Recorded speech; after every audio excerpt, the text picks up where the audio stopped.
हरे हरे, हरे राम राम राम हरे हरे। हम्म। तो आपके पास हिंदी भागवतम है क्या? स्क्रीन में अगर प्रोजेक्ट कर सकते तो। हाँ Prabhu ji, I will share my screen. Thank you Prabhu. Ji Prabhu ji.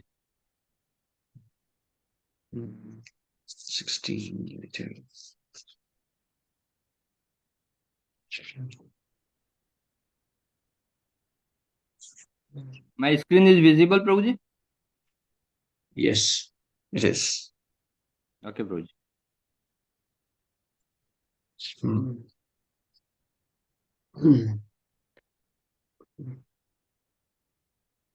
ओम नमो भगवते वासुदेवाय। ओम ओम नमो भगवते वासुदेवाय। ओम नमो भगवते वासुदेवाय। हम्म। तो स्कंध एक अध्याय 16 श्लोक 22। किमक्षत्र बंधून कलिनोपसृष्टान राष्ट्राणि वा तैर अवरोपितानि इतस्ततो वाशन पान वास स्थान व्ययोन्मुख जीवलोकम। किम, क्या? क्षत्रबंधून, अयोग्य प्रशासक, कलिना, कलयुग के प्रभाव से, कुप्रशासन, उप्रसृष्टान, मोहग्रस्त, राष्ट्राणी, राज्य के मामले, वा, अथवा, तह, उनके द्वारा, अवरोपितानी, अव्यवस्थित किया गया, इतः, इधर, ततः उधर, या, अथवा, अशन, भोजन ग्रहण करते हुए, पान, पेय, वासः, आवास, स्नान, स्नान, व्यवाय, संभोग, उमुख, प्रवृत्त, जीवलोकम, मानव समाज। अब तथाकथित प्रशासक इस कलयुग के प्रभाव से मोहग्रस्त हो गए हैं और इस तरह उन्होंने राज्य के सारे मामलों को अस्त व्यस्त कर रखा है। क्या आप इस कुव्यवस्था के लिए शोक कर रही हैं? अब सामान्य जनता खाने पीने सोने तथा सहवास की विधि विधानों का पालन नहीं कर रही है, और वह सारे कार्य भी नहीं, और यह सारे कार्य कहीं भी और कैसे भी करने के लिए सन्नद्ध रहती है। क्या आप इस कारण अप्रसन्न हैं? तात्पर्य। हाँ, जीवन की कुछ आवश्यकताएं ऐसी हैं जो पशुओं के समान ही हैं, यथा खाना, सोना, डरना तथा सहवास करना। ये शारीरिक आवश्यकताएं मनुष्य तथा पशुओं दोनों के लिए हैं। लेकिन मनुष्य को इन इच्छाओं की पूर्ति पशुओं की तरह नहीं, अपितु मानव की भांति करनी होती है। एक कुत्ता लोगों के समक्ष बिना हिचक के कुतिया के साथ संभोग करता है, किंतु यदि मनुष्य ऐसा करे तो उसे सामान्य रूप से अनाचार कहा जाएगा और उस व्यक्ति को अपराधी की भांति दंडित भी किया जाएगा। अतएव मनुष्य के लिए कुछ विधि विधान है जो सामान्य आवश्यकताओं की पूर्ति के लिए भी हैं। जब मानव समाज कलयुग के प्रभाव से मोहग्रस्त हो जाता है तो ऐसे विधि विधानों की अनदेखी करता है। लोग इस युग के जीवन की ऐसी आवश्यकताओं में विधि विधानों का पालन किए बिना लिप्त रहते हैं, और सामाजिक तथा चारित्रिक नियमों में ऐसी गिरावट निश्चय ही शोचनीय है, क्योंकि ऐसे पाशविक आचरण के प्रभाव अत्यंत हानिकारक होते हैं। इस युग में पिता तथा अभिभावक अपने अपने रक्षितों के आचरण से प्रसन्न नहीं हैं। उन्हें जानना चाहिए कि कितने ही निर्दोष बालक इस कली के दुष्प्रभाव में आकर बुरी संगति के शिकार होते हैं।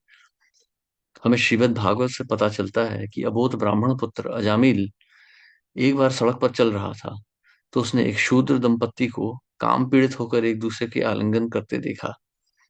इससे बालक आकृष्ट हो गया और बाद में वह तमाम व्यसनों का शिकार बन गया।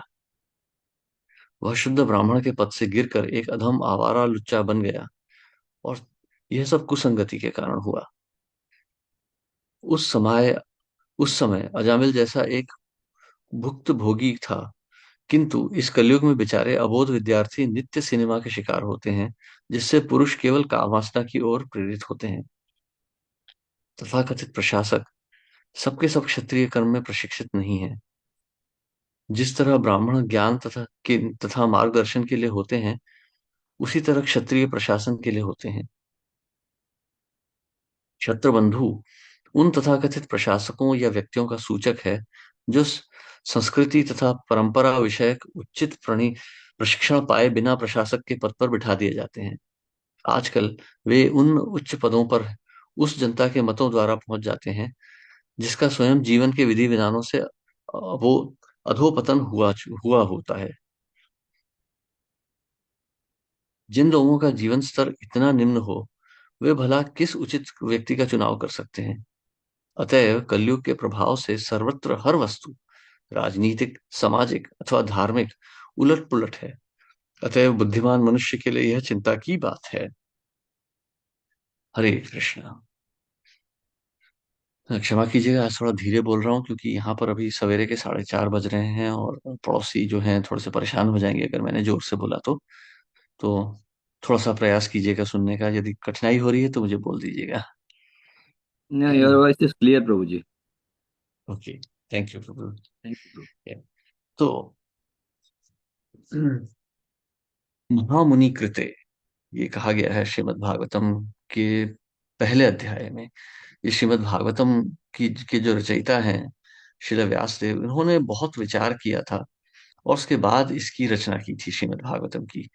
तो उन्होंने किस प्रकार से विचार किया था?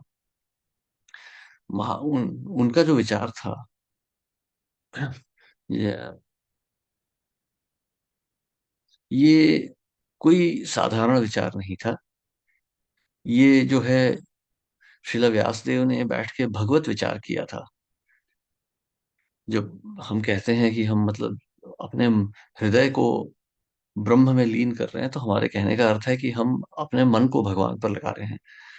तो जो व्यासदेव थे, उन्होंने बैठ के बहुत गहराई से विचार किया भगवान के ऊपर, और जब उनकी भक्ति जो थी प्रवृत्त हो गई, तब उन्होंने तब उन्होंने असाधारण दृष्टि से देखा कि किस प्रकार से इस सृष्टि में दो ही तथ्य हैं, एक भगवान है और दूसरी माया है।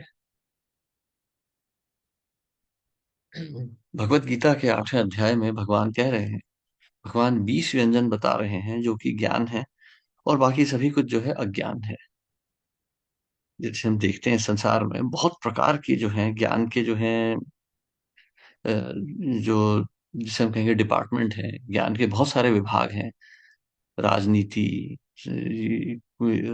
राजनीति हो गई, तंत्र विज्ञान हो गया, ये हमारा ये जो शरीर का जो ज्ञान होता है, अलग अलग ज्ञान है।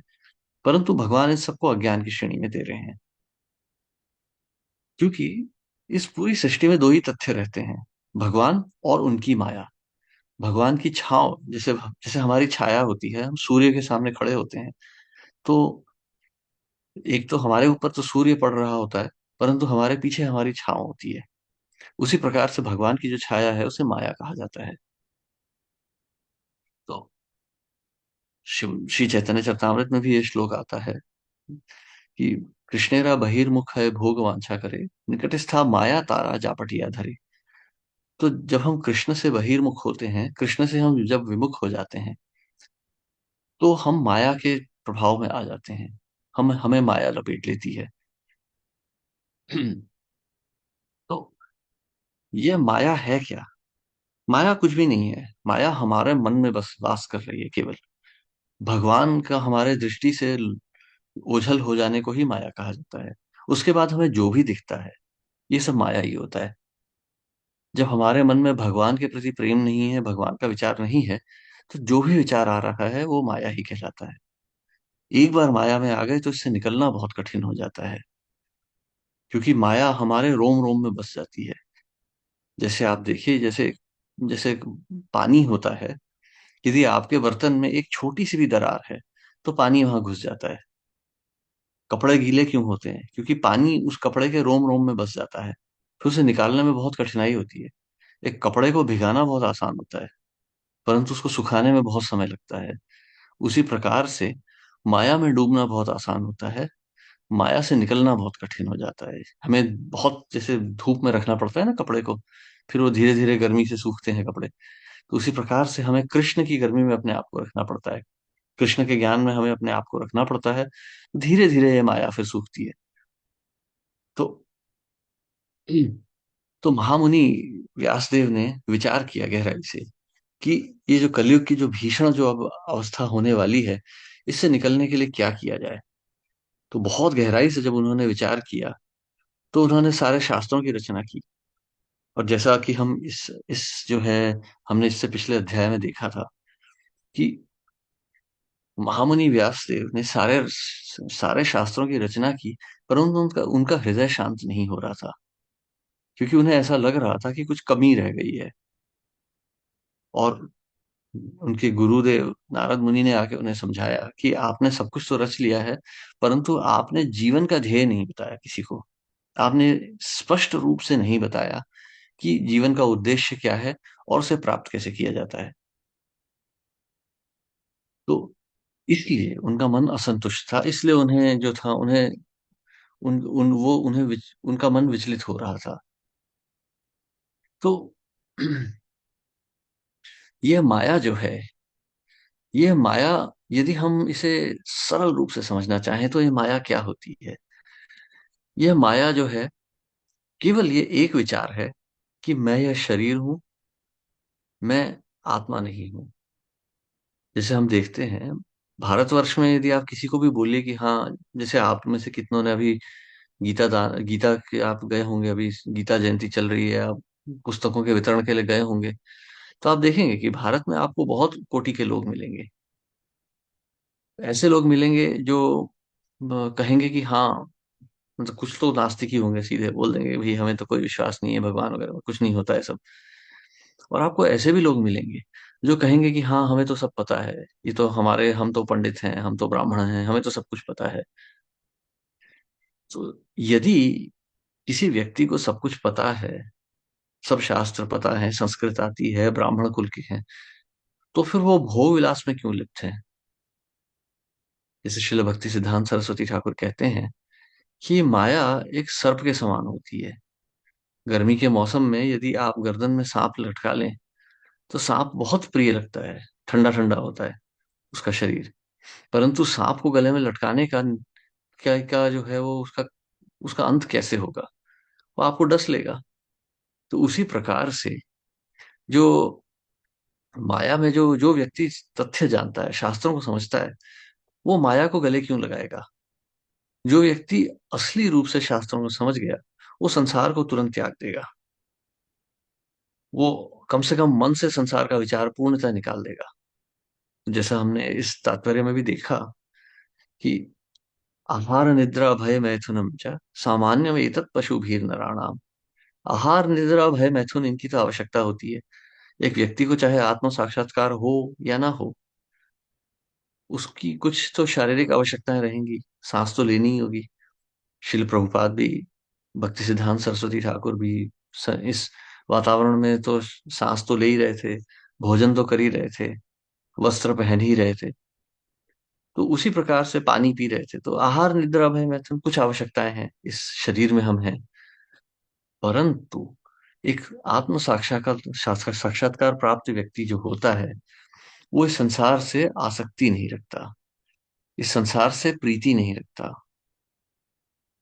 कामस्य नेन्द्रियः प्रीतिर लाभो जीवेत यावत, जीवस्य तत्व जिज्ञासा नार्थो यश्चेह कर्म भी। इस श्लोक से हम समझ सकते हैं कि एक आत्म साक्षात्कार प्राप्त व्यक्ति किस प्रकार से जीवन का निर्वाह करता है। कामस्य नेन्द्रिया प्रीतिर, वो संसार में है, संसार के कार्य कर रहा है, पर इस संसार से प्रीति नहीं रख रहा है। जैसे एक नाविक नाव लेके समुद्र में निकल तो जाता है, परंतु समुद्र की लहरों में डूब नहीं जाता। समुद्र की लहरें आएंगी, उनसे वो भीग भी जाएगा, वो उन लहरों के साथ ऊपर नीचे भी हो जाएगा, परंतु उन लहरों में लीन नहीं हो जाएगा। परंतु जो व्यक्ति नाव से नीचे कूद जाएगा, वो पूर्णतः उन लहरों पर आश्रित होगा, और लहरों में वो भीग भी जाएगा और उनमें डूब भी जाएगा। तो उसी प्रकार से एक आत्म साक्षात्कार प्राप्त व्यक्ति जो होता है, एक आध्यात्म परायण व्यक्ति जो होता है, वो इस संसार में रहता है, इस संसार के कर्तव्यों का पालन करता है, परंतु इस संसार का नहीं हो जाता। इस प्रकार से माया से बाहर निकला जाता है। तो इसी उद्देश्य से भगवान ने जो है वर्णाश्रम का निर्माण किया है। चतुर्वर्ण्यम मया सृष्टम गुण कर्म विभागशः। कि जैसे एक नाविक होता है, समुद्र में है तो समुद्र की लहरें भी आएंगी, नाव ऊपर नीचे होगी, दाएं बाएं होगी, और हो सकता है लहरें उसको भीगा भिगा भी दें, परंतु वो अपने प्राणों की रक्षा के हेतु वो नाव को यहां से वहां घुमाते हुए ले जाएगा, ताकि वो बहुत ऊंची लहरों में ना जाए, उसकी नाव को किसी प्रकार का कोई भय ना हो, कोई खतरा ना हो। तो उसी प्रकार से एक आत्म साक्षात्कार प्राप्त व्यक्ति जो होता है, वो इस संसार के प्रावधानों से बचता है, जितना आवश्यक है उतना ही करता है। इसीलिए भगवान ने वर्णाश्रम का निर्माण किया है, क्योंकि शरीर की मन की आवश्यकताएं हैं। भगवान ने भगवत गीता में कहा है कि युक्त कर्मस्य चेष्टसु, तो युक्त आहार विहारस्य युक्त कर्मस्य चेष्टसु, कि युक्त आहार युक्त विहार युक्त कर्म, कि थोड़ी बहुत तो आवश्यकताएं हैं, उनका उनका तो उनको तो पूर्ण करना ही होगा। तो इसलिए ये चार वर्ण होते हैं। जिन व्यक्तियों पर तमोगुण का प्रभाव बहुत ज्यादा है, उनके लिए शूद्र वर्ण है। जिनके ऊपर रजोगुण और तमोगुण का प्रभाव है, उनके लिए वैश्य वर्ण है। जिनके ऊपर जो सबसे ज्यादा प्रभाव रजोगुण का है, उनके लिए क्षत्रिय वर्ण है। और जो सत्वगुण में है, उनके लिए ब्राह्मण वर्ण है। और यही नहीं, इनके कर्तव्य भी निर्धारित हैं। यजन याजन पठन पाठन ये ब्राह्मणों का कर्तव्य है। क्षत्रजायति इति क्षत्रिय, तो क्षति से रक्षा करना ये क्षत्रियों का धर्म है। वाणिज्य कृषि गोरक्ष वाणिज्य ये वैश्यों का धर्म है। और परिश्रम, कठोर परिश्रम, ये शूद्रों का धर्म है।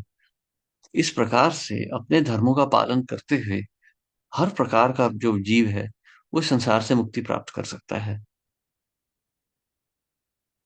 तो भगवान ने सभी प्रकार के जो हैं प्रावधान बना रखे हैं कि कोई भी व्यक्ति इस संसार में ना फंसे माया में। तो धीरे धीरे जैसे सीढ़ियां होती हैं, आप जब एक ऊंची इमारत में चढ़ते हैं तो पहली सीढ़ी, दूसरी सीढ़ी, तीसरी सीढ़ी करके चढ़ते हैं, धीरे धीरे चढ़ते हैं। एक ही बार में ऊंची ऊपरी मंजिल में नहीं पहुंच जाते। तो उसी प्रकार से शूद्र से वैश्य, वैश्य से क्षत्रिय, क्षत्रिय से ब्राह्मण, ये वर्णों की भी सीढ़ियां हैं। और इनमें सब में शास्त्रों का जो है हमें दिया गया है, हमें शास्त्रों की सहायता दी गई है ताकि हम इस संसार से बाहर निकल सकें। तो परंतु जब कलयुग का प्रकोप बढ़ता है, इसे प्रभाव तो नहीं कहेंगे, प्रकोप ही कह सकते हैं। जब ये कलयुग का प्रकोप बढ़ने लगता है तो मनुष्य धीरे धीरे भोग विलास में डूबता चला जाता है। धर्म का पतन बढ़ता चला जाता है, और मनुष्य जो है धीरे धीरे भोग में पूर्णतः डूब जाता है। तो इसके कारण क्या होता है कि धर्म से निष्ठा जो है वो कम होती चली जाती है। और जैसे जैसे धर्म से निष्ठा कम होते चली जाती है, समाज जो है भोग विलास में डूबता चला जाता है। आहार निद्रा भय मैथुन इनमें डूबता चला जाता है। और इसके कारण क्या होता है कि जीवात्मा जो है वो फिर अपने आध्यात्म के लक्ष्य से पूर्णतः भटक जाती है। जैसा हम देख रहे हैं आज के संसार में क्या हो रहा है, जैसे प्रभुपाद यहाँ बता रहे हैं कि आहार निद्रा भय मैथुन आज बिना नियमों के हो रहे हैं। देखिए ऐसा समझिए कि आहार निद्रा भय मैथुन की आवश्यकता है एक जीवात्मा को, परंतु आहार निद्रा भय मैथुन की आवश्यकता है, परंतु ये शरीर से और मन से संबंधित है। युक्त आहार युक्त विहार युक्त कर्म, ये शरीर और मन की आवश्यकताएं हैं। जैसे एक नाव होती है पानी में, अगर लहरें बहुत ज्यादा ऊंची हो गई तो नाव जो है या तो उलट सकती है या पानी से भर जाएगी। उसी प्रकार से ये आहार निद्रा भय मैथुन यदि नियमानुसार नहीं किए गए तो ये हमारी शरीर की चेतना को बहुत गहरा कर देंगे, ये हमें शारीरिक चेतना में डुबा देंगे।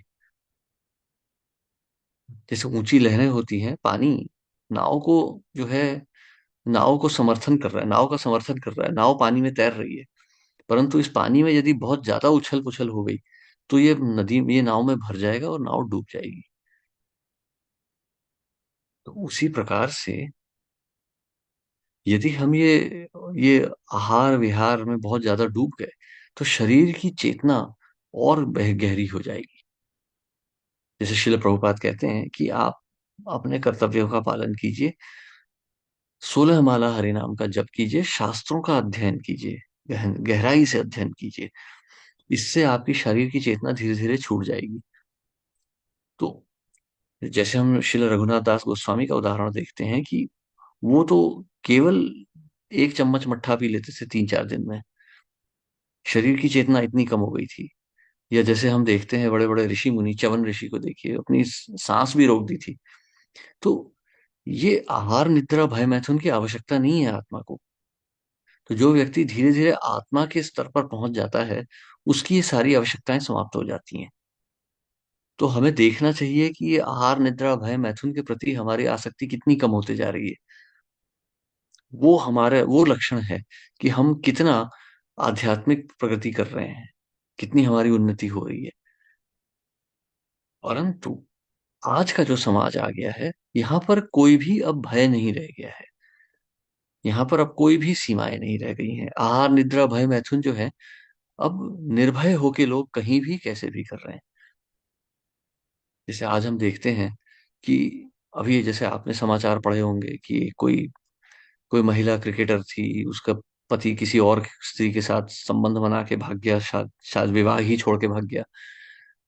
सब लोग, कोई गाली दे रहा है, कोई समर्थन कर रहा है, कोई कुछ कह रहा है। परंतु आप देख रहे हैं कि समाज की व्यवस्था का कितना पतन हो चुका है। लोग कह रहे हैं नहीं ये सब ठीक है, हमारी स्वेच्छा से हम जो करें, हमारी ये आजादी है हमारी। ये आजादी नहीं है, ये तो माया की गुलामी है, ये माया की दास्ता हुई है। तो कि हमारे अपने इंद्रियों पे कोई नियंत्रण नहीं है। हमें कोई धर्म की कोई हमारे मन में कोई धर्म के प्रति कोई वो नहीं है, निष्ठा नहीं है। जो मर्जी यारी कर रहे हैं। जैसे आज आप देखें भारत में तरह तरह प्रकार के, आज 78% भारतीय मूल के जो व्यक्ति हैं, वो आज मांसाहारी हो चुके हैं। ब्राह्मण कुल के व्यक्ति मांसाहार कर रहे हैं। चाय पीना, कॉफी पीना, इसको तो कोई बुरा मानता ही नहीं है। हालांकि चाय और कॉफी पीने से जो है हमारे वीर्य का पतन होता है, हमारी चेतना जो है वो वो जो है वो क्षीण होती है। तो ये सब ये समाज की व्यवस्था चल रही है। क्योंकि आज जो हमारे समाज में जो जो सभी जो जो नेता हैं, उन्हें कोई धर्म की संज्ञा है ही नहीं, उन्हें कोई धर्म का कोई ज्ञान नहीं है। वो बोलेंगे कि हम यहाँ से हैं, हम इस धर्म का पालन कर रहे हैं, उस धर्म का पालन कर रहे हैं, परंतु उन्हें धर्म की कोई संज्ञा नहीं है और कुछ पता नहीं है धर्म होता ही क्या है। ये जो हम कहते हैं हिंदू, मुसलमान, ईसाई, बुद्ध, बौद्ध, ये सब तो केवल पंथ हुए। ये तो केवल मार्ग हुए, ये धर्म नहीं है, ये केवल पंथ है। जैसे आप बस डिपो में जाते हैं, जैसे आप जाइए उदयपुर डिपो में, वहां बसें खड़ी होंगी, किसी में लिखा होगा जयपुर, किसी में लिखा होगा जैसलमेर, बीकानेर। परंतु केवल लिखा हुआ है, इसका अर्थ नहीं है कि वो बस जयपुर में है, या वो बस बीकानेर पहुंच गई, जैसलमेर पहुंच गई, या दिल्ली पहुंच गई, ऐसा नहीं है। वो केवल लिखा हुआ है। यदि चलेगी तो पहुंचेगी, जब तक चली नहीं है वो उदयपुर में ही खड़ी है वो बस। तो उसी प्रकार से ये जो हिंदू, मुसलमान, ईसाई कहते हैं, ये केवल पंथ हैं। यदि इन पंथों पर कोई चलेगा नहीं, तो वो केवल नाम मात्र के लिए ही है धार्मिक। धर्म की संज्ञा होती है आहार निद्रा भय मैथुन से संपूर्ण मुक्ति, जीवन का उद्देश्य, जीवस्य तत्व जिज्ञासा। जो व्यक्ति आपको आध्यात्म के मार्ग में ले जाए, केवल वही व्यक्ति गुरु है। जेई कृष्ण तत्ववेत्ता शेई गुरु है, चैतन्य महाप्रभु कह रहे हैं। किबा विप्रा किबा न्यासी शूद्र के नाय, जेई कृष्ण तत्ववेत्ता शेई गुरु है। जो कृष्ण तत्ववेत्ता है, केवल वही धार्मिक व्यक्ति है, केवल वही गुरु हो सकता है। क्षत्रत्रायति इति क्षत्रिय। जो व्यक्ति क्षत से हमारी रक्षा रक्षा करता है, वही क्षत्रिय कहलाता है। तो आज के समाज में देखिए, क्षति जो है वो केवल शत्रु से नहीं होती। हमारी असली क्षति तो जन्म मृत्यु जरा व्याधि से हो रही है। तो इससे हमारी रक्षा कौन कर रहा है? कोई नहीं कर सकता। मृत्यु से कौन रक्षा कर सकता है? कोई बड़ी बड़ी सेनाएं हैं, बड़े बड़े विमान हैं, मिसाइल, ये हमारी मृत्यु से रक्षा नहीं करती हैं, ये शत्रु से कर रही हैं।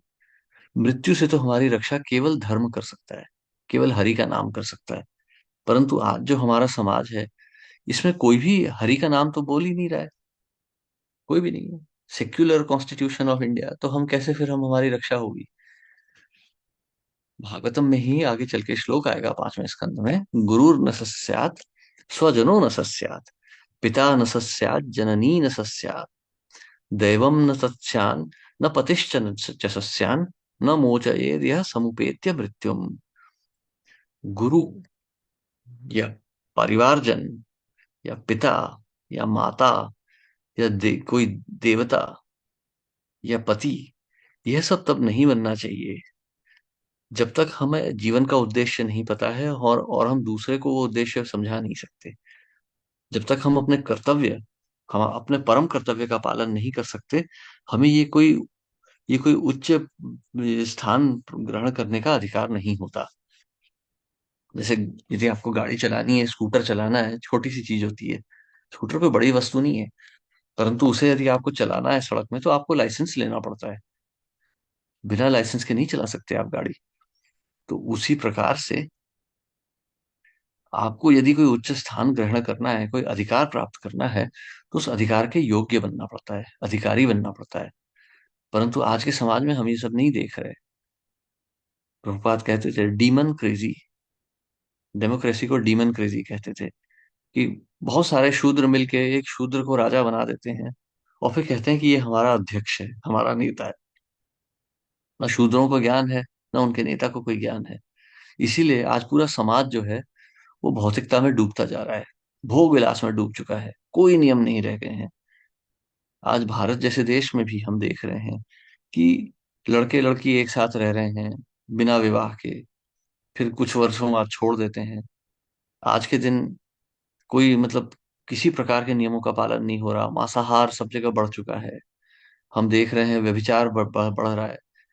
भक्तगण भी सिनेमा देख रहे हैं।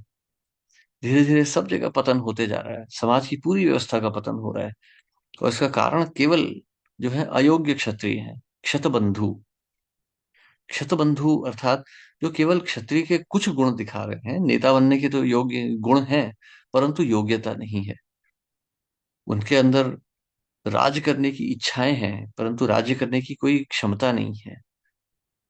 तो इस प्रकार से समाज का पतन हो रहा है, और ऐसी व्यवस्था में धर्म की रक्षा नहीं हो सकती।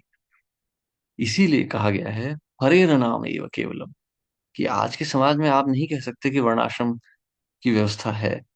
शिला प्रभुपाद ने बहुत कठोर प्रयास किया था, परंतु हम देख रहे हैं कि आज हमारे इस्कॉन में भी वर्णाश्रम नहीं रह पाया है।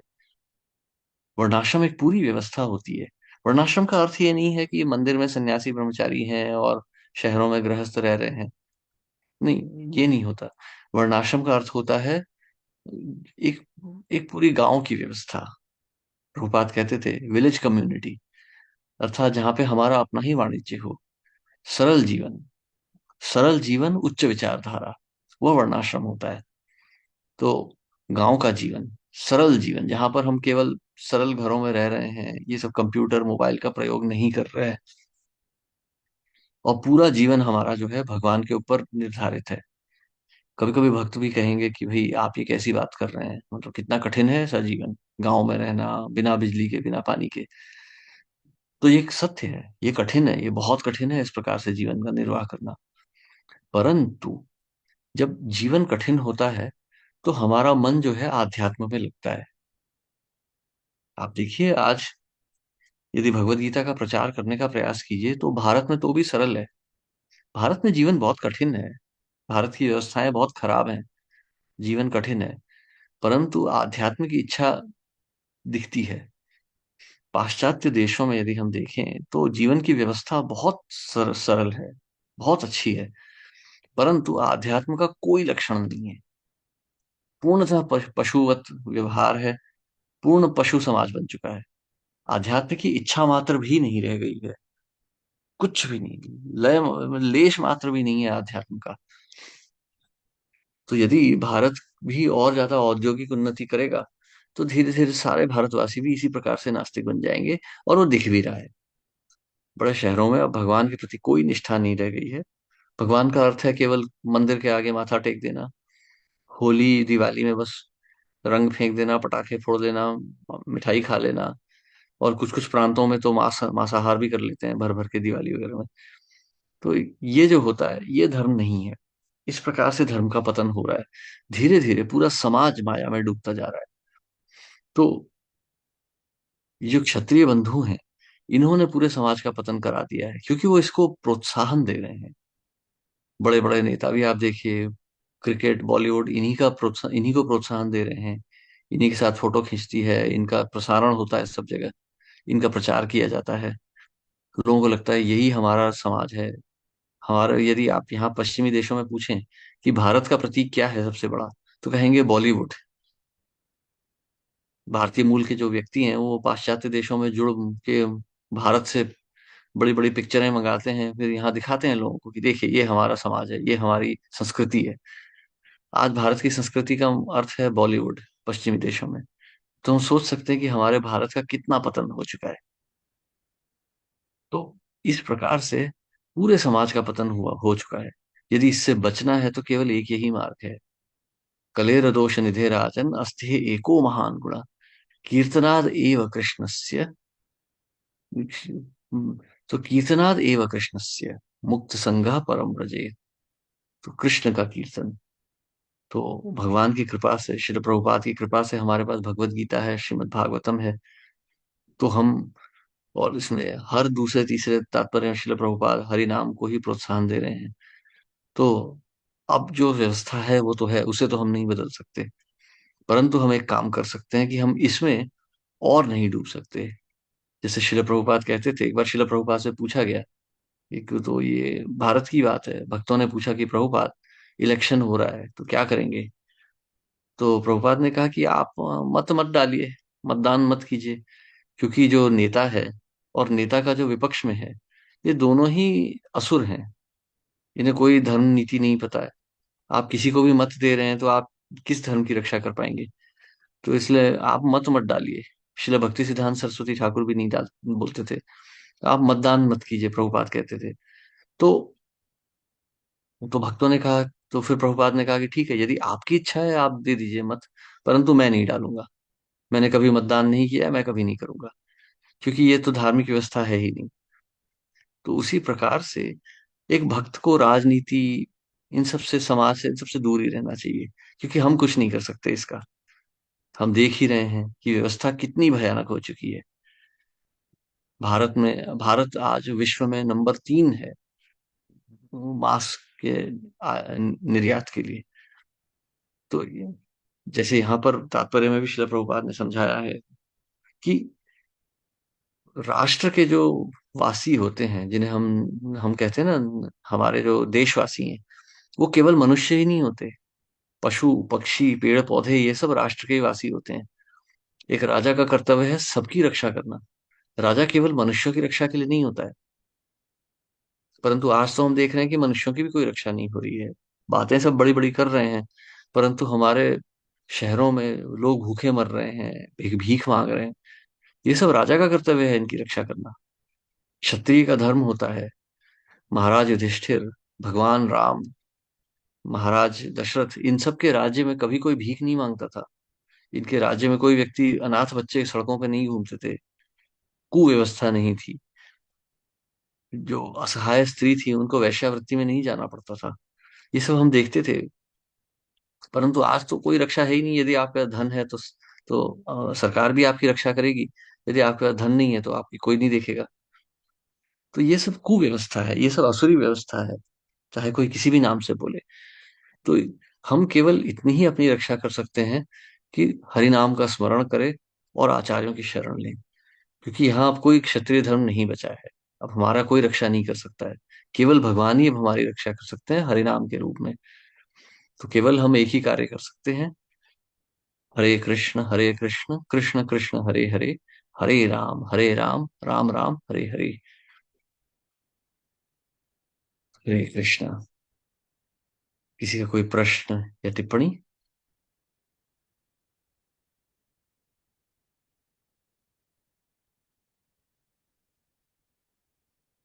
हरे कृष्णा प्रभु। हाँ, मोहन मुरारी प्रभु। यस प्रभु जी, हरे कृष्णा प्रभु जी, धर्म प्रणाम। मेरा एक जिज्ञासा है प्रभु जी कि मैं भक्ति में आगे बढ़ रहा हूँ कि कैसे समझो। हम्म। कामस्य इंद्रिय प्रीतिर, जितनी हमारी संसार के प्रति इच्छा कम होते जाएगी, वो हमारी प्रगति का वो लक्षण होगा। जितना, और यदि इस पे और गहराई से विचार करें, जितना इस संसार से हमें भय प्रतीत होगा। संसार के भय का अर्थ ये नहीं है कि हमें मतलब पाकिस्तान से डर लगे या दंगों से डर लगे या इकोनॉमी से डर लगे, ये नहीं। जितना हमें इस संसार से ही डर लगे। जिस दिन आप अपने माता पिता, भाई बहन, पति पत्नी को देख के डर जाएं कि यही मेरे भय का कारण है, जिस दिन आपको मृत्यु से भय हो जाए, वो आपकी प्रगति का लक्षण होगा। तब आप समझेंगे हम भक्ति में उन्नति कर रहे हैं। और जब इस भय से आगे बढ़ेंगे, जिस दिन हमें दुख होगा, युगायितम निमीषेण चक्षुषा प्रावृशायितम शून्यायितम जगत सर्वम गोविंद विरहेण में, जिस दिन हमें संसार बहुत अकेला लगने लगेगा, वो भी हमारी उन्नति का लक्षण है। एक भक्त वो बॉलीवुड की तरह की शादियों में नहीं भाग लेता है, उछल कूद में, परिवार में, समाज में नहीं ले जाता है। भक्त का मन नहीं लगता इन सब चीजों में। एक भक्त को बहुत अकेलेपन की अनुभूति होती है। श्री रघुनाथ दास गोस्वामी का ही जीवन देख लीजिए। उनके पिता, उनके चाचा हिरण्य और गोवर्धन मजूमदार थे, बहुत धनी व्यक्ति थे, बहुत बड़े बड़े उनके कार्यक्रम होते थे, परंतु उनकी कोई इच्छा नहीं होती थी इन सब चीजों में। तो जितना आपकी संसार से इच्छाएं समाप्त हो जाएंगी, आपको ये संसार नीरस लगने लगेगा। जब एक, मतलब प्रैक्टिकल कह रहा हूं, मतलब जिस दिन आपको ये संसार नीरस लगने लगेगा, आपको संसार में बहुत कमी लगने लगेगी, उस दिन समझ लीजिए आपकी भक्ति में उन्नति हो रही है। जब आपको दुख होगा ना, हृदय से आप भगवान को पुकारेंगे, वो आध्यात्मिक उन्नति का लक्षण होगा। ठीक है। भगवान का साक्षात्कार ऐसे नहीं होने वाला। इतना सरल नहीं है। संसार में तो कोई मेडिकल कॉलेज या इंजीनियरिंग में एडमिशन लेने के लिए इतने पापड़ बेलने पड़ते हैं। तो आप कहाँ से, मतलब एक म्युनिसिपल कॉर्पोरेटर बनने के लिए इतने पापड़ बेलने पड़ते हैं, तो फिर भगवान को प्राप्त करना तो फिर कितना ही कठिन होगा, आप सोचिए। तो भगवान, जिस दिन संसार नीरस लगने लगे, ये समझ लीजिए, एक शब्द में, एक उसमें कहा जाए, एक वाक्य में, तो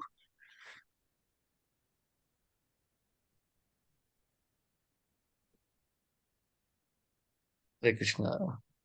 Rahul Prabhu, Sada Prabhu. Unmute yourself. Thanks, Saroji, then Vikram. Hare Krishna. Rosie, while on book distribution and preaching, oftentimes we meet people who have their natural and spontaneous attraction towards Lord Ram. You see, so they want to worship Sita Ram more than Radha Krishna. And because we are on book distribution, we tend to give Bhagavad Gita as it is to them.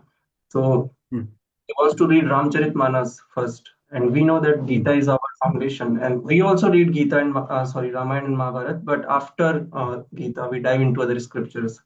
You see, hmm. so should we still keep on like convincing them, like, or we should leave them with this thought that good question. When we have to convince, Prabhupada बोलते थे, you have to convince. तो देखिए, ये कठिन है, आसान नहीं है ये। मतलब मुझे भी याद है, एक बार याद है मुझे, हमारे योगेंद्र वंदन प्रभु ही थे हमारे साथ में। हम तो योगेंद्र वंदन प्रभु और हम नवी मुंबई में किया करते थे बुक डिस्ट्रीब्यूशन।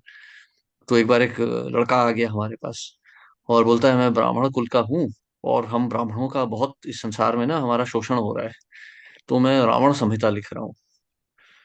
तो रावण ब्राह्मण था, इसलिए उसका नाम खराब किया जा रहा है। तो मुझे रावण के बारे में कुछ बताइए। तो हम उसको क्या बोलते, वो नहीं, मैं रावण संहिता पढ़ना चाहता हूँ, आपके पास होगी तो मुझे बताइए। हमने कहा, अभी ऐसी कौन सी पुस्तक होती है भाई, किसने लिखी है, आप ही बताइए। तो तो ऐसे भी चल रहा है समाज में। देखिए, ये भी एक लक्षण है कि कलयुग का पतन हो चुका है, कि बिना गुरु के ही लोगों को भगवान चाहिए। रामचरितमानस पढ़नी है, रामायण पढ़नी है, या महाभारत पढ़नी है, ये तो गुरु बताएंगे ना। हम अपनी इच्छा से कैसे जा सकते हैं। आप जैसे वही बस डिपो का उदाहरण लीजिए, वहां पे कोई नीले रंग की बस होगी, कोई लाल रंग की बस होगी। तो ऐसा थोड़ी ना है कि कोई से भी मुझे जयपुर जाना है तो मैं मुझे लाल रंग की बस पसंद है उसी में चढ़ जाऊंगा। ऐसा तो नहीं कर सकते हम। नीले रंग की जयपुर जा रही है तो नीले ही रंग की बस में बैठेंगे। तो वैसे ही जो हमें आचार्य बताएंगे हमें उसी का पालन करना है। कि हमारे देखिए ये समझिए ना, हमारा उद्देश्य क्या है। रामायण क्यों पढ़ना चाहते हैं? क्या भगवान राम के प्रति आसक्ति है या केवल हम मनोरंजन के लिए पढ़ना चाहते हैं रामायण? अनुशासन है, गुरु बताएंगे। हर लड़का जो इंजीनियर बनना चाहता है वो रॉकेट और मोटरसाइकिल बनाना चाहता है, परंतु फिजिक्स केमिस्ट्री पढ़नी पड़ती है। कोई इंजीनियरिंग की किताब में कोई मोटरसाइकिल या रॉकेट का वर्णन नहीं आता है। 4 साल हो जाएंगे, कोई नहीं पढ़ाएगा ये सब चीजें। परंतु जो सारा ज्ञान दिया जाएगा उससे आप ये सब चीजें बना सकते हैं। वैसे ही यदि आध्यात्म भगवत प्राप्ति करनी है तो राम की प्राप्ति होगी, नारायण की प्राप्ति होगी या कृष्ण की प्राप्ति होगी, ये हमारे बस में नहीं है। हमें आचार्य बताएंगे, और जब हमें स्वरूप सिद्धि होगी तो स्वयं ही समझ में आ जाएगा। तो आचार्य होते हैं, आचार्य की शरण लेनी होती है, वो बताएंगे क्या पढ़ना है। तो यदि कोई आपसे पूछे ऐसा तो आप उन्हें कह सकते हैं कि देखिए, भगवत गीता में सारे शास्त्रों का सार है। आप इसे पढ़ के समझिए, अपने जीवन में उतारिए, तो भगवान आपके सामने स्वयं ही प्रकट हो जाएंगे। आपका जो भी स्वरूप है उसकी सिद्धि हो जाएगी, आपको समझ में जीवन का अर्थ क्या है आपको समझ में आ जाएगा। उसके बाद आप जो चाहें फिर रामायण पढ़ लीजिए या महाभारत पढ़ लीजिए, आपको सब समझ में आ जाएगी। परंतु भगवत गीता में शास्त्रों का सार है, इसे पहले समझिए, चेतना को शुद्ध कीजिए, फिर आपको समझ में आ जाएगा कि भगवान राम कौन है और भगवान कृष्ण कौन है। ये कठिन है, क्योंकि जो सड़क पे ज्यादातर लोग आते हैं वो भावुक ही होते हैं, वो धार्मिक नहीं होते। तो आप पुस्तकों का वितरण कर रहे हैं, आप उन्हें भगवत गीता के तथ्य बताइए। भगवत गीता को अच्छे से पढ़िए, विशेष करके जो भगवत गीता का आमुख है, जो इंट्रोडक्शन है, उसको ध्यान से पढ़िए आप। वहां पे प्रभुपाद ने बहुत प्रेम से समझाया है। तो जैसे वहां पे वो प्रभुपाद बता रहे हैं ना कि वो 5 प्रकार के संबंध होते हैं भगवान के साथ। तो आप उन्हें समझा दीजिए, देखिए रामायण में क्या कहा गया है। रामचरितमानस में हनुमान का वर्णन आता है, सीता का वर्णन आता है, लक्ष्मण का वर्णन आता है, दशरथ का वर्णन आता है। तो ये अलग अलग भक्त हैं जिनके अलग अलग संबंध हैं भगवान के साथ। तो भगवत गीता भी कोई ऐसा ज्ञान नहीं दे रही है जो रामायण या रामचरितमानस से अलग है। सामान्य ही है, वही ज्ञान है ये। परंतु ये तथ्य रूप में दिया गया है, इसे पढ़ेंगे तो आपकी चेतना शुद्ध हो जाएगी। यदि आप भगवान राम के भी भक्त हैं तो भगवत गीता पढ़ के आपकी भक्ति आगे ही बढ़ेगी। इस प्रकार से आप उन्हें कह सकते हैं। Thank you, Guruji. ठीक है। And the question that you told about elections. So should we go for votes and not? Hare Krishna, Like, sorry Prabhu, थोड़ी सी आवाज कम है। should we participate in elections in voting system or not? Because Prabhupada also did not participate. देखिए, प्रभुपाद ने ये नहीं कहा कि आप मत मत दीजिए। प्रभुपाद ने कहा I don't vote, you do as you wish. आचार्य कभी अपनी इच्छा दूसरों पर नहीं डालते। तो शिल प्रभुपाद ने कभी मत नहीं डाला। वो प्रभुपाद बोलते थे कि if you want you can do it but I am not going to do it. तो ये प्रभुपाद की इच्छा थी। Probably checking the leaders we can do so because we know that in current era, like Yogi and Modi, they are like spiritual people. So we can check people and then we can accordingly decide, right? आपकी इच्छा है। देखिए प्रभु, मैं नहीं कहूंगा कि मत डालिए या नहीं कहूंगा मत डालिए। मैं सिर्फ इतना कहूंगा कि आप तथ्यों को देख के कीजिए।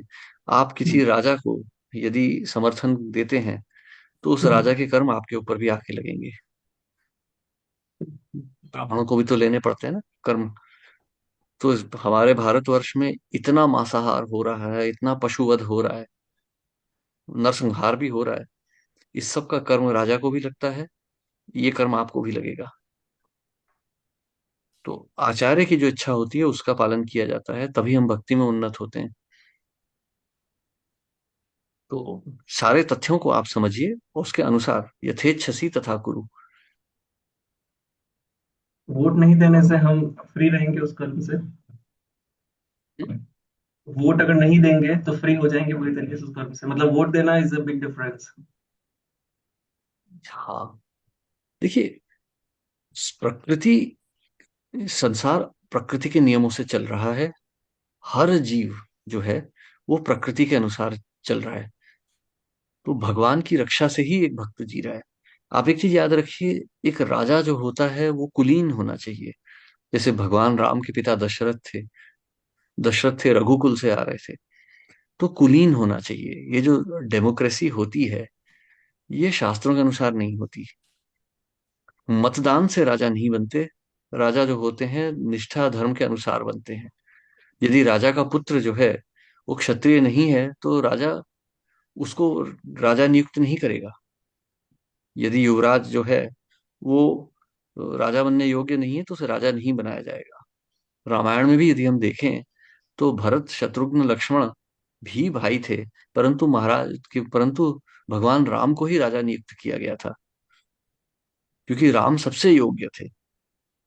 मतलब साधारण रूप से देखें तो चारों ही अनिरुद्ध संकर्षण प्रद्युम्न वासुदेव हैं। तो भगवान राम जो है वो भगवान वासुदेव हैं, परंतु भगवान सबसे योग्य व्यक्ति को ही राजा नियुक्त किया जाता है। और नियुक्त करने वाले ब्राह्मण होते हैं, ये भी याद रखिएगा। युवराज की नियुक्ति भी राजा नहीं करता, राजपुत्र की नियुक्ति ब्राह्मण कुल करता है।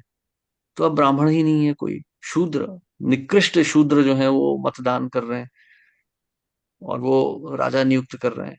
तो फिर ऐसे तो, ऐसी व्यवस्था में हम भगवान से संरक्षण की अपेक्षा नहीं कर सकते। We can't expect protection from the Lord if we are deciding for ourselves. यदि हम स्वयं की रक्षा की सोचेंगे तो फिर भगवान हमारी चिंता नहीं करेंगे।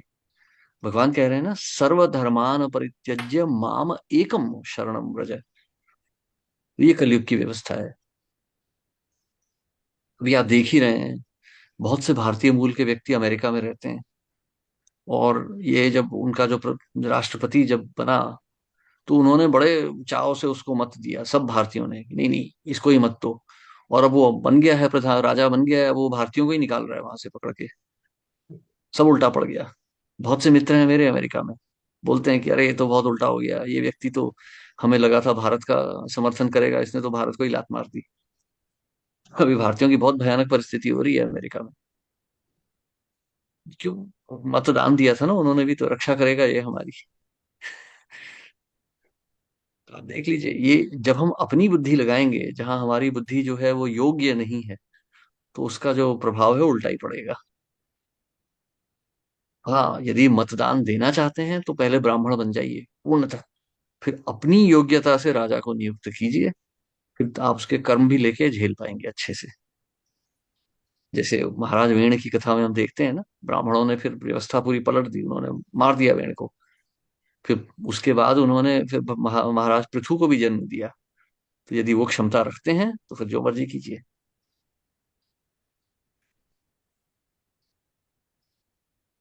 देखिए, शास्त्र हमारे जीवन का आधार है।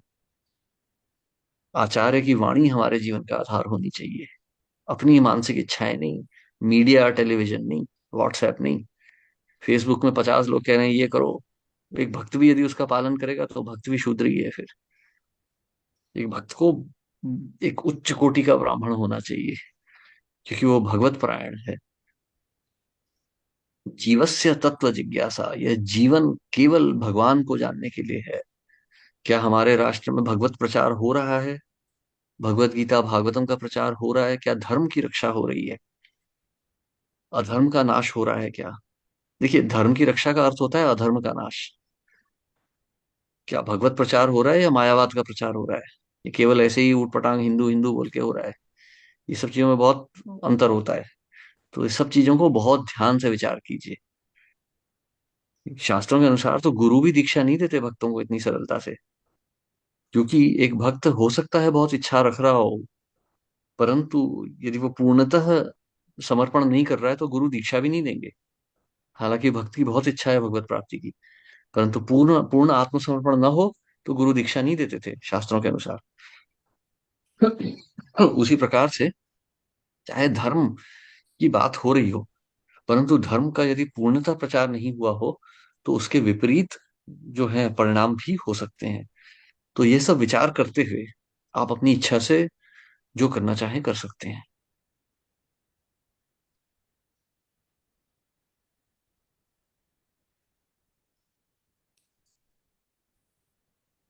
हरे कृष्णा। अतुल मोहन प्रभु।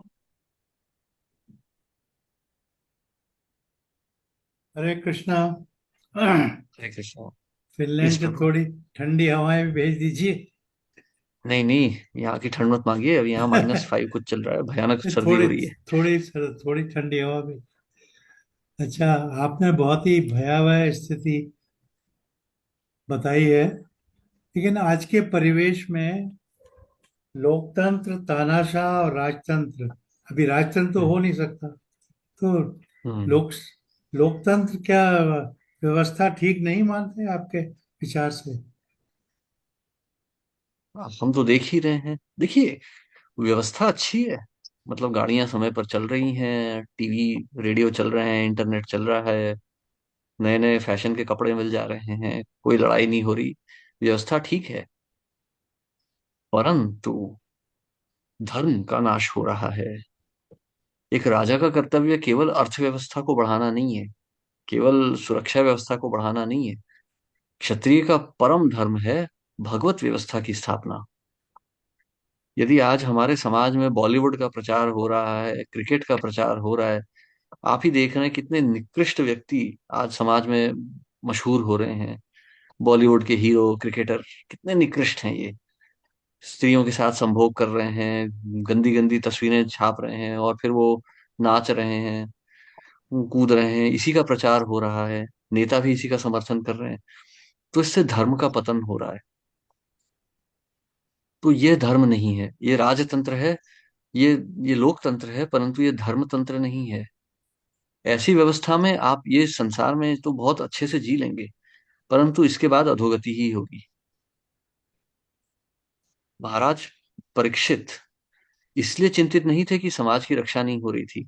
महाराज परीक्षित चिंतित थे कि धर्म का पतन हो रहा है। शत्रुओं का तो नाश बहुत पहले हो चुका था, परंतु धर्म के पतन से वो परेशान थे। तो ये धर्म का पतन यदि मांसाहार नहीं रुक रहा है। आज आप लोग राजस्थान में हैं। पंजाब और राजस्थान भारत के दो ऐसे राज्य हैं जहां सबसे कम मांसाहार हो रहा है। परंतु यही लोकतंत्र तो आसाम में भी है, केरल में भी है, और आंध्र में भी है, जहां गोहत्या हो रही है। और तब तो लोकतंत्र उसमें गाय की रक्षा नहीं कर रहा है। गाय की रक्षा करने वाला तो, मतलब गाय का वध तो राक्षस भी नहीं करते। आज भ्रूण हत्या हो रही है, गो हत्या हो रही है, स्त्री का शोषण हो रहा है। स्त्री तो माता समान होती है, स्त्री तो लक्ष्मी का प्रतीक है, परंतु स्त्री का शोषण हो रहा है। अर्धनग्न स्त्रियां जो है प्रचार कर रही हैं बॉलीवुड का। हमारे समाज में माताओं का जो है चेतना का विनाश हो रहा है, परंतु लोकतंत्र तो उनकी रक्षा नहीं कर रहा है। तो फिर ये लोकतंत्र किस प्रकार से धर्म का प्रतीक हुआ? मैं नहीं कह रहा हूं कि ये राजा खराब है या वो राजा खराब है, नहीं। जब तक पूरे समाज में इस प्रकार से जो है ये अधोगति होती रहेगी, तब तक हम कहेंगे कि कोई भी तंत्र यहाँ पे नहीं चल रहा है। अब अब वो समय आ गया है कलयुग का कि जहां पर जो वैष्णव है, अब उन्हें शहर छोड़ के भाग जाना चाहिए, वन में रह के भगवान का स्मरण करना चाहिए, क्योंकि ये समाज हमारी रक्षा नहीं कर सकता। लोकतंत्र हो, राजतंत्र हो या तानाशाही हो, कोई रक्षा नहीं कर सकती, क्योंकि सबके सभी एक जैसे हैं। पूरा विश्व एक जैसा ही है।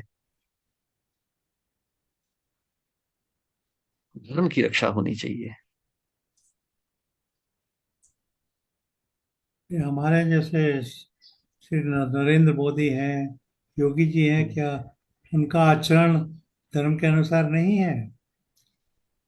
ये तो वही जाने, मैं तो नहीं जानता हूँ, परंतु मैं कहूंगा कि समाज, देखिए, एक राजा की जो अवस्था, जो होती है, राजा की जो एक स्थिति होती है, वो एक साधारण व्यक्ति से अलग होती है।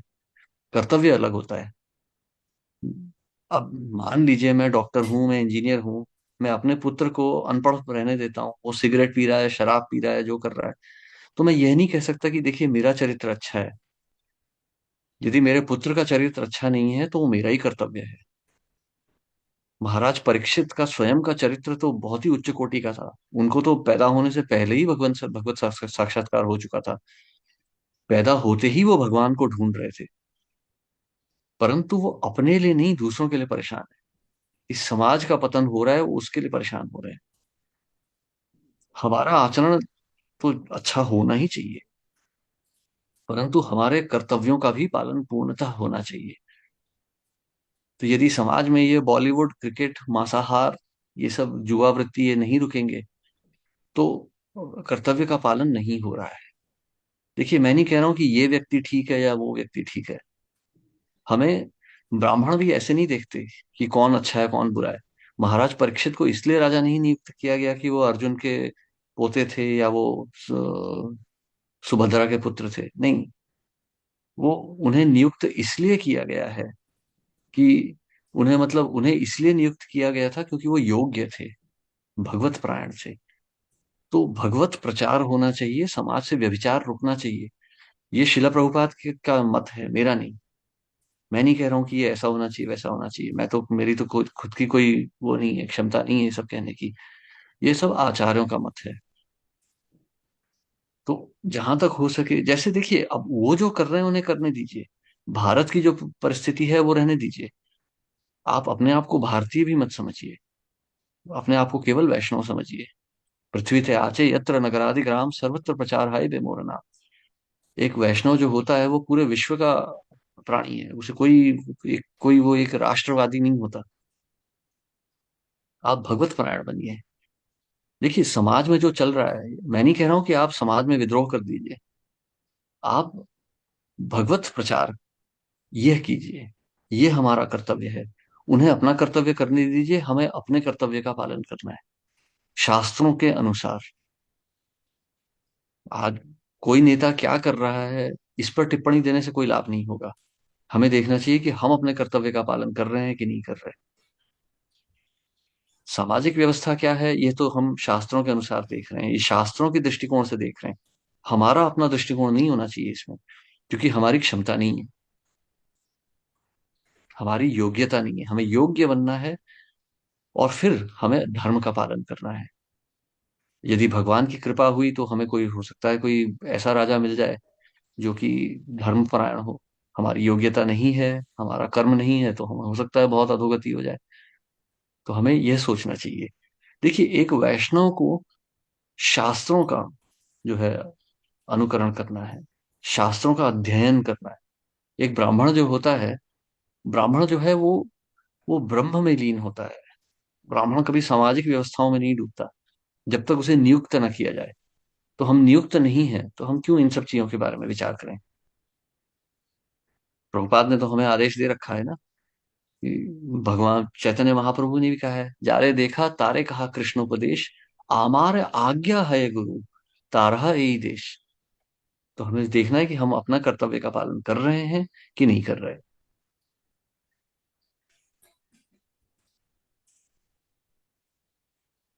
हरे कृष्णा। धन्यवाद। हरे Krishna. Hare Krishna, Vandana Prabhuji. Very meaningful discussion. I was just contemplating कि this is Kali Yuga and everything is contaminated. Yes. Even as you mentioned कि पहले ब्राह्मण बनना चाहिए, योग्यता चाहिए, even राजा का सिलेक्शन के लिए. If you see within devotional culture, there's a lot of compromise. Like, for example, a Brahmana is supposed to serve the deities. But we can't say that all the Brahmanas are qualified to serve the deities. So there's a compromise, right? There's a slight desire, slight inclination. We encourage that behavior. Like somebody is favorable to preaching Krishna consciousness, we support that, even though he may not be a perfect devotee or a purified consciousness. We encourage because he is favorable to the preaching. If you apply the same principle on the administration, right, wherein we have a choice to choose between the worst and the less worst. The less worst is favorable to spread the message of Krishna consciousness. Worst is not favorable. Now we have a choice to close our eyes and do nothing, or encourage somebody who is favorable, while he may not be qualified to become a king. So I was just thinking, there's a choice. When it comes to voting, there's a choice to just stay quiet and let things happen the way they're happening, and we continue to preach to the best of our capacity. Or second is, we know that the administration, the political system, the king, the president, prime minister, if they desire, they can influence significantly in terms of reaching Krishna consciousness. For example, a lot of people took name of Narendra Modi. While he may not understand the intricate principles of devotional service, but he sounds favorable. He has an inclination. He supports, you know, spreading Krishna consciousness. So I was just wondering, if we don't support such a behavior, then we invite even a worst behavior who could forget about, creating favorable environment. He might be detrimental to spreading Krishna consciousness. So how do we take this decision of supporting or not supporting in the current context, when everything is, because of the influence of Kalena Barina Rajan, everything is contaminated. Forget about not only non-devotional, even devotional culture. We see a lot of issues, a lot of conflicts, a lot of traces of, not traces, quite visibly, contaminated consciousness. So what? I hope you're able to get what I'm trying to come at. It's a very interesting point, actually. So I'll give you two examples, Prabhu, from Bhakti Siddhanta Saraswati Thakur and from Srila Prabhupada himself. Srila Bhakti Siddhanta Saraswati Thakur also said, "Long live the Queen." He said, "It's all right. This is British administration. Let it be. Right now, the circumstances are favorable for us to preach, so it's all right." So when Subhash Chandra Bose came to meet Bhakti Siddhanta Saraswati Thakur, he did not support. He said, "Let it be. This administration is okay because we are able to preach. If this, like all our demons, if British demons are replaced and some other demons take their power, like if Indian demons take over instead of British demons, we may have unfavorable circumstances. So presently we are like in a position where we are able to preach, so let it be." So he said, "Yes, yes, we support the British, that's it." But at the same time, Srila Bhaktisiddhanta Saraswati Thakur did not advocate for the British rule. He did not oppose them, but he did not advocate. So this is one thing. Second thing is Srila Prabhupada himself. Actually, if we see today, we have this, I don't know whether it is today or not, but in 1970s, Indian government started something called a religious visa, wherein a person could come to India for 1 year on a religious visa. This visa was started by Indira Gandhi. And Srila Prabhupada liked that. He said, "Yes, this is nice." So Srila Prabhupada, in a way, supported Indira Gandhi. Even in 1971 war, Prabhupada supported her. He said, "Yes, she's doing the right thing." But at the same time, Prabhupada never voted for her and never asked anyone to vote for her. तो इसे हम कैसे समझ सकते हैं? मैं इस पे बहुत विचार कर रहा था, क्योंकि ये नरेंद्र मोदी वाला प्रश्न तो बहुत बार उठता है।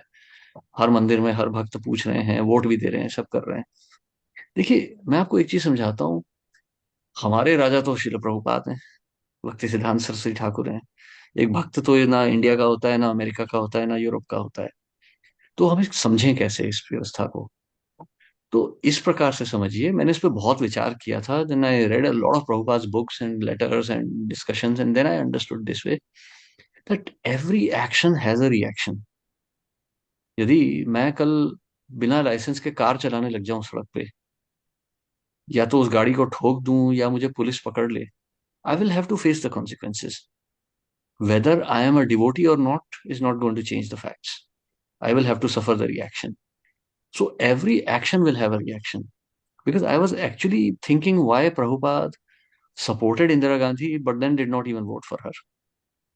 Because if Prabhupada supports her actions which are good, it's all right. See, I'll tell you very honestly, ये सब क्योंकि because this is all in public domain, ये सब लिखा हुआ है लेटर्स वगैरह में. Prabhupada always thought that Indira Gandhi was immoral. Her son was also immoral. So he thought that that India was in a very bad situation, ruled by an immoral woman. But at the same time, some of her actions were favorable to preaching. मतलब India Pakistan war में she took a very firm stand and she saved India.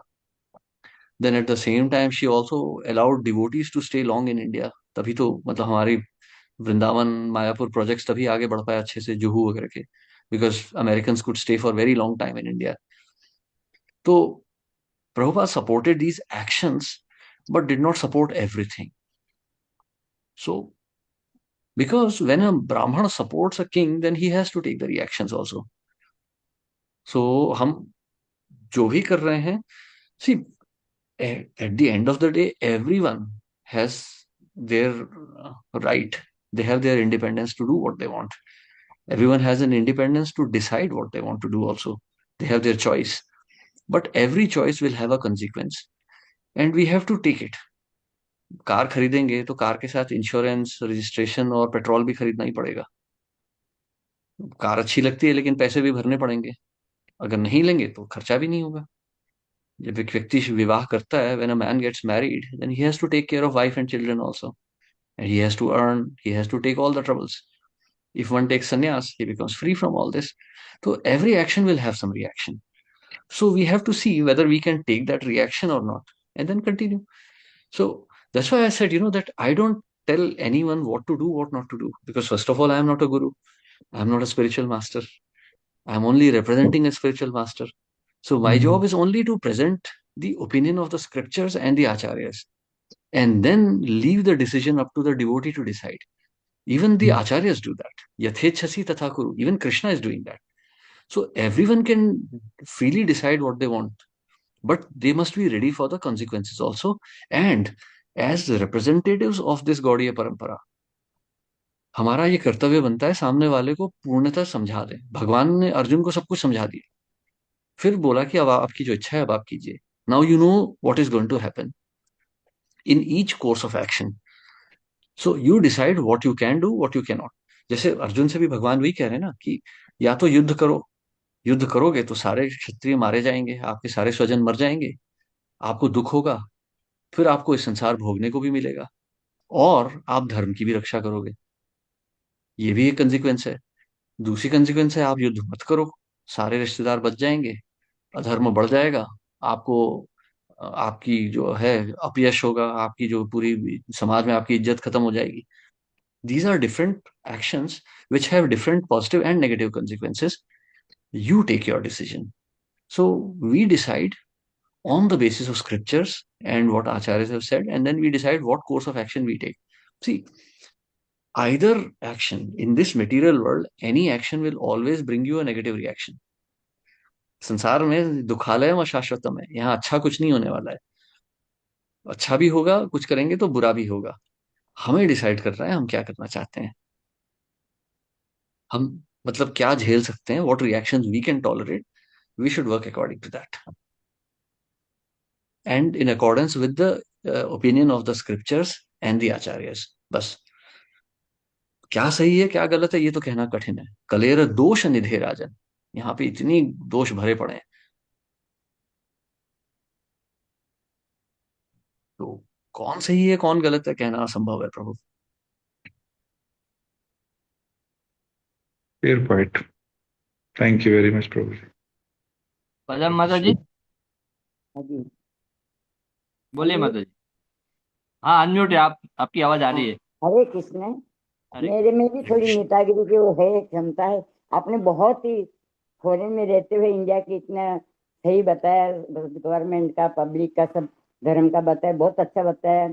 Election नहीं होना, selection होना चाहिए।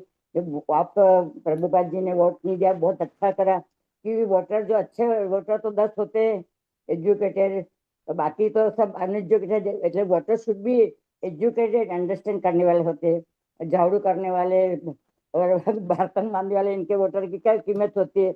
ऐसे में आपका vote तो वैल्यू नहीं होती। आपने तो मोदी जी को वोट दे दिया, बाकी 1000 लोगों ने नहीं दिया, तो ये तो गलत है, तो वोटर सिस्टम ही गलत है।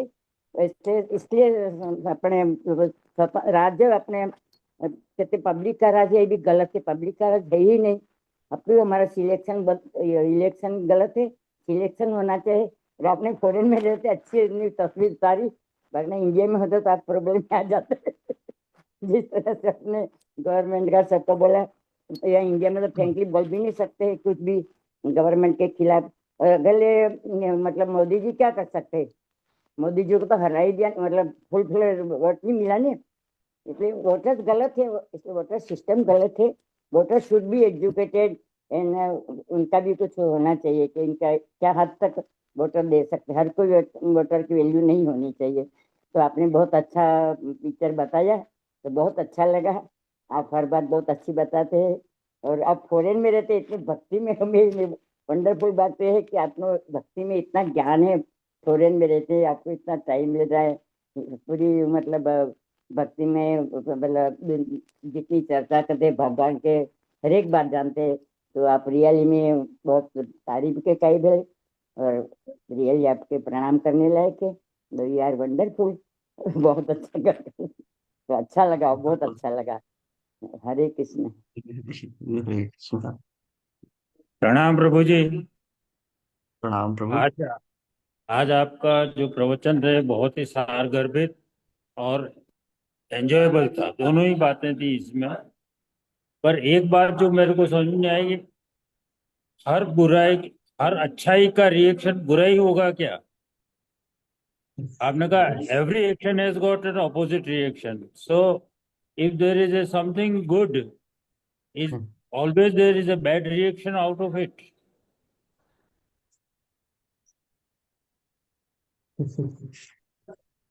देखिए, भगवान, मैं नहीं कह रहा हूँ, भगवान कह रहे हैं ये कि माहुपेत्य पुनर्जन्म दुखालयम अशाश्वतम नाप्नुवन्ति महात्माना संसिद्धिम परमाम गता। मुनि जो होता है ना, एक मुनि व्यक्ति विचार करता है, आप संसार में अच्छा कीजिए, बहुत अच्छा कीजिए, सबसे अच्छा कीजिए। मतलब क्या सबसे अच्छा क्या हो सकता है? मतलब आप जेफ बीजोस बन जाइए, आप अंबानी बन जाइए, पर उसका अंत क्या होने वाला है?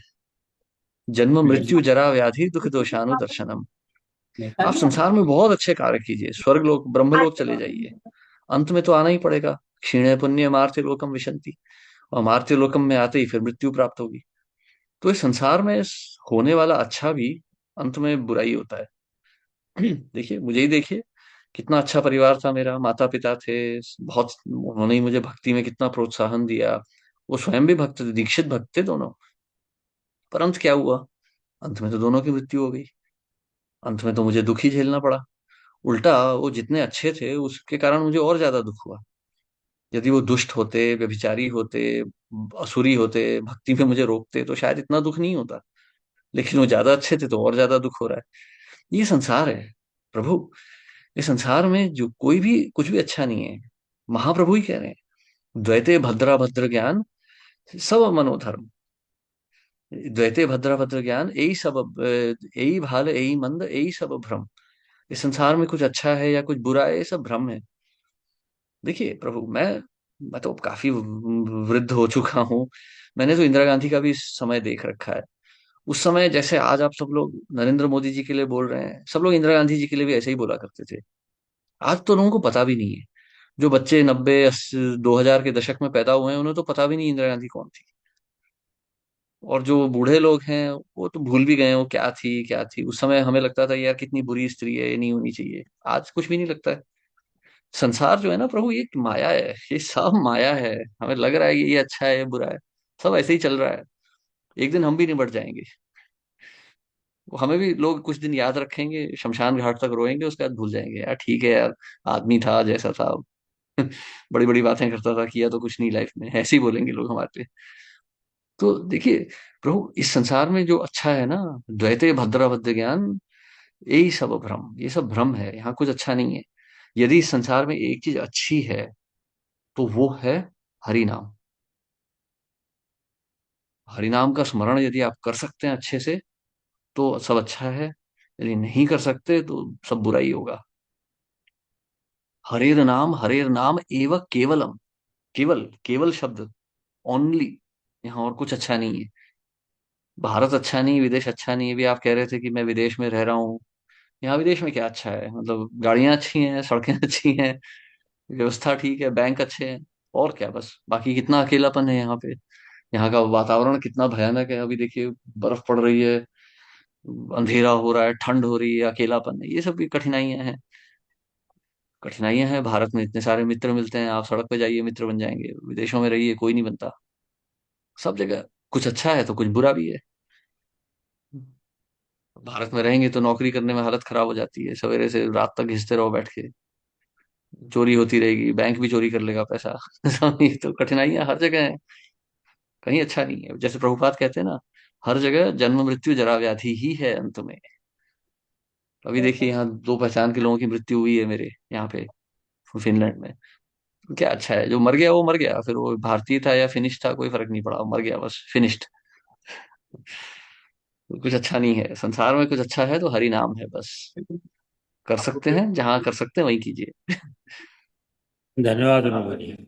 Thank you. Thank you. Hare Krishna.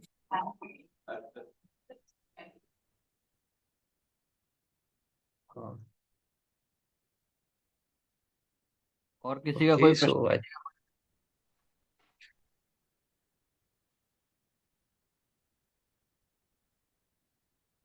ठीक है, यदि किसी का कोई प्रश्न नहीं है तो फिर हम यही समाप्त करते हैं। थैंक यू राहुल प्रभु। एक बार सभी अनम्यूट करेंगे और हरे कृष्ण महामंत्र के द्वारा प्रभु जी का धन्यवाद करेंगे। हरे कृष्णा हरे हरे कृष्णा कृष्णा हरे कृष्णा कृष्णा कृष्णा कृष्णा कृष्णा हरे हरे हरे हरे राम हरे राम हरे राम राम राम राम हरे राम हरे। हरे हरे। शीला प्रभुपाद की प्रभुपाद की जय। जय। जय मधु सेविता दास की जय जय। गोविंद जी की जय। दास जय नहीं जय बोलते, प्रभु जी बोलते हैं। हरे कृष्ण प्रभु।